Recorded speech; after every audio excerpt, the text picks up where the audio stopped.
Sometimes it feels like members of Donald Trump's cabinet are competing for who can perform the worst in their roles.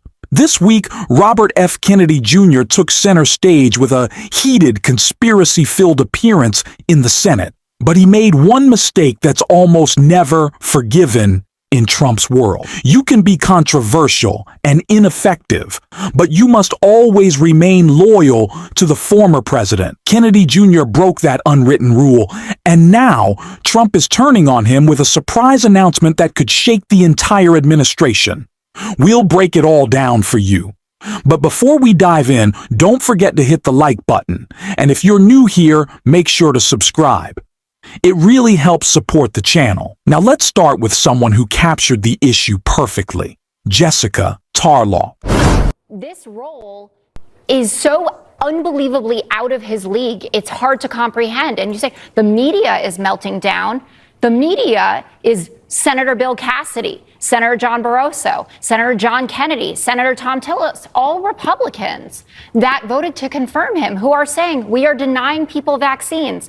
You promised to uphold the highest standards for vaccines and have not done so. What vaccines has he denied someone? Oh, right. COVID-19. Exactly. To who can't get a COVID-19 Eric shot? Erickson's wife to begin, and Bill Cassidy used. Wait a second. You mean you can't walk into your doctor's office and get a COVID-19 shot? Why don't you ever prepare? Why don't you prepare? Kathy Hochul had to do it. True? No, it's not true. No, it is true. He reclassified it. Stop. He reclassified Haley, it. you now can still need get a prescription, and CVS and Walgreens is denying it to people because of the quote-unquote regulatory environment. You can thumb your nose at it. You are healthy and lucky you. This is why but there are even sick Senator people. Warren, I assume you look up to Senator Warren. She said effectively denied. Effectively. Well, Bill Notice Cassidy the money. You mean insurance doesn't cover it if you're healthy? No, is that's that what not you're what I talking mean. about? I mean that you need a prescription to get it. It is becoming what? Okay. You shouldn't. If you're healthy, you don't need a COVID vaccine. If you want You're one, not. pay the I'm extra talking $100. about a woman with stage 4 cancer. They can get it if you have stage 4 Eric cancer. Erickson's wife cannot. He wrote about it. He talked about it. I don't know anything about his wife, but first of all, this is not a state-by-state basis, Jessica. This wasn't a blanket. There are 16 states I'll give you where this. There has been some confusion. There's been some confusion. How big of you to admit that, Sandra? Come on. Okay.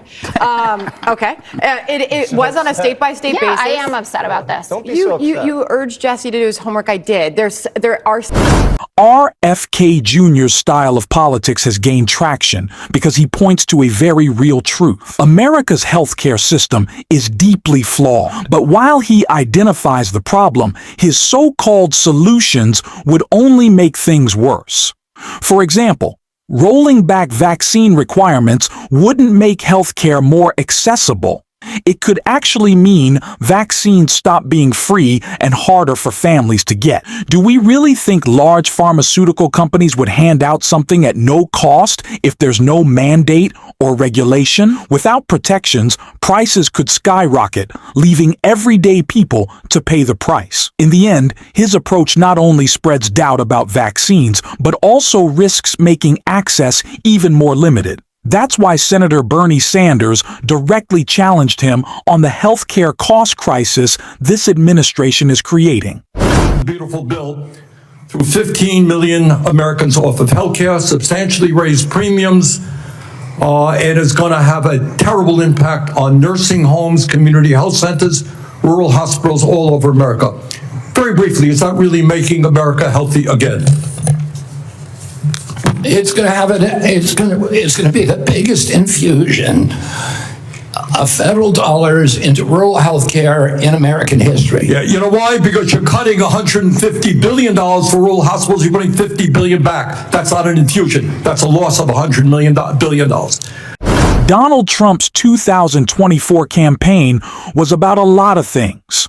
Affordability was certainly central to it. And while it is true that we are in an affordability crisis, it was never true that Donald Trump was going to be the one to solve it. The man who economists correctly predicted would destroy our economy within a matter of months. Yet, he's lived up to that promise, and he's continuing to go forward with it. Not only is RFK Jr. contributing to how our economy is being broken, but he is creating these conspiracy-crazed followers who, no matter what changes in our politics over the next decade or even even longer will likely break from the ideology he's already put in their head about vaccines, which is why it was surprising that Trump said this.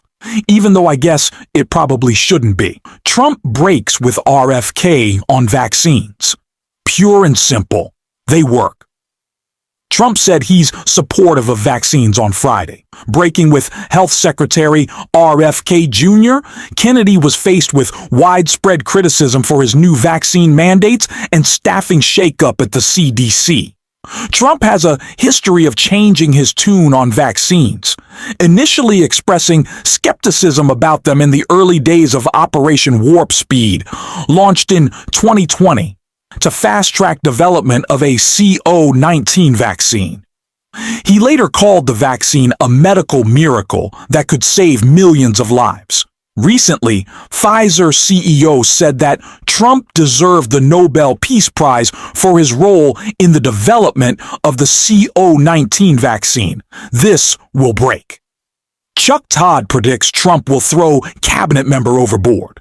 Donald Trump has shown no signs thus far of seriously considering the removal of Secretary of Health and Human Services RFK Jr. despite months of controversy and despite his increasing attacks on doctors, vaccines, and public health consensus. But veteran analyst Chuck Todd thinks it's just a matter of time before he's gone. You know, the right likes to dunk on Democrats sometimes when they are wrong on the side of an 8020 issue, right? Said Todd. And sometimes some of those criticisms are correct when it comes to some of these conversations about law and order and culture and stuff like that. This is an 8020 issue, vaccines.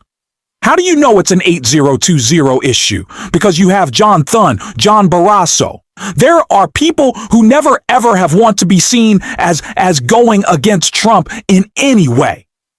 It was clever the way that both Cassidy and Barrasso, in order to criticize Kennedy, they had to praise the president. And here's the thing. He added, there are people at the White House who have been alarmed by Kennedy.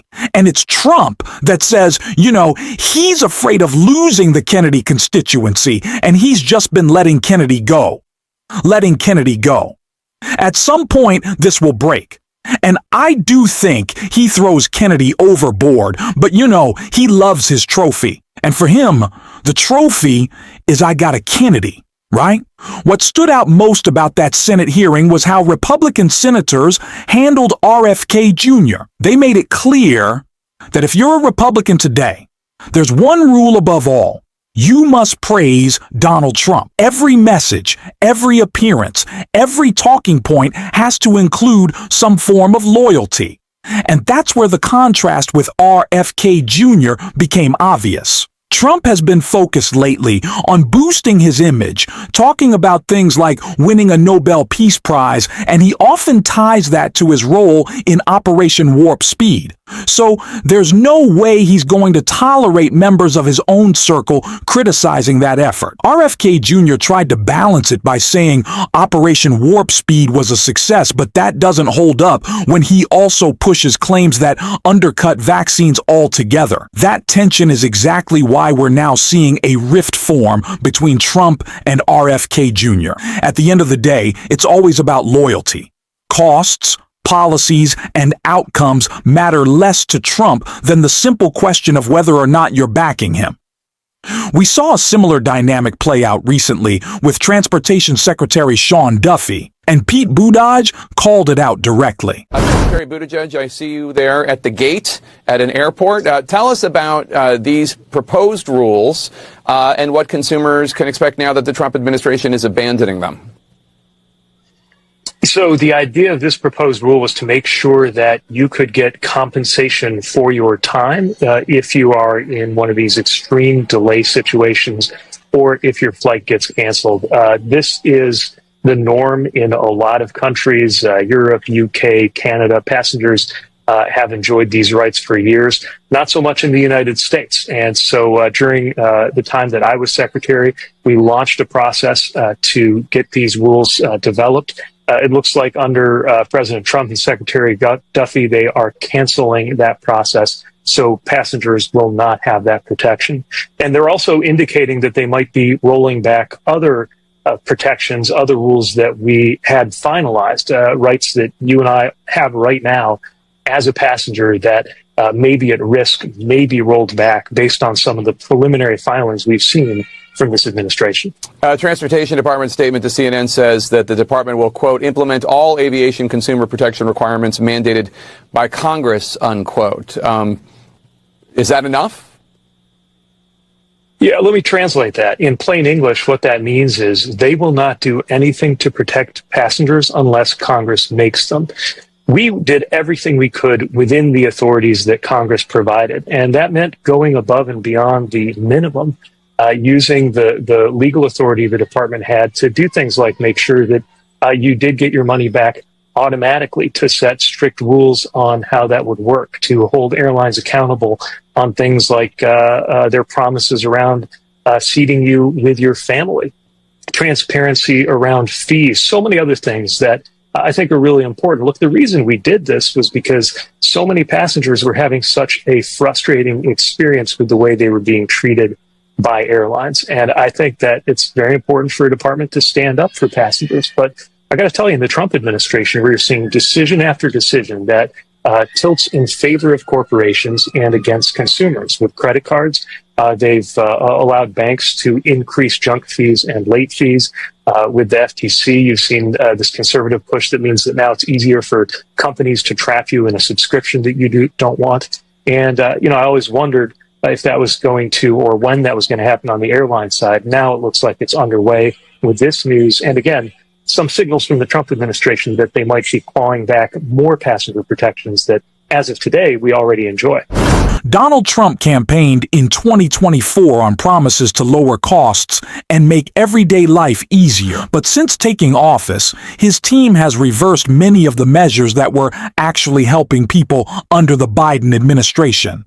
The reality is, Trump's focus isn't on reducing your expenses or improving your daily life, and it's important we point that out clearly day after day. That's exactly what we'll continue doing here on this channel. If you'd like to support the work, don't forget to hit the subscribe button, give this video a like, and if you've watched all the way through, drop a blue heart emoji in the comments to let us know. And until next time, I will see you soon.